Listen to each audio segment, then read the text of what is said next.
I'm Matt Gelka in Washington, where the president spoke directly over the phone with the leaders of both Russia and Ukraine after peace talks had seemingly stalled.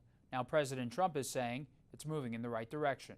A series of high-stakes phone calls between President Donald Trump and the leaders of both Ukraine and Russia. Trump spoke with Ukrainian President Volodymyr Zelensky and Russian President Vladimir Putin individually over the phone Monday.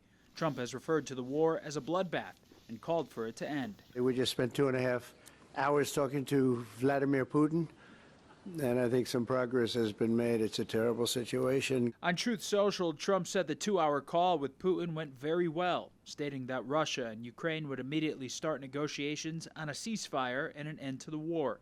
He also said Russia wants to engage in large-scale trade with the U.S. and that the Vatican is interested in hosting the peace talks. Prior to the call, the vice president speculated Putin didn't know how to get out of the war he started with Ukraine. He's re-engineered his entire economy. What used to be manufacturing facilities making products for people to use in their civilian life, they're now making tank shells and artillery shells and drones. And so this is a little bit of guess, but I think the president would agree that part of this is I'm not sure that Vladimir Putin has a strategy himself for how to unwind the war.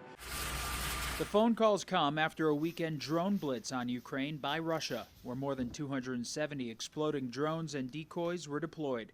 The vice president met with Zelensky in Rome over the weekend to talk peace negotiations and a potential ceasefire, and also bury the hatchet from a contentious Oval Office exchange in February. Have you said thank you once this entire meeting?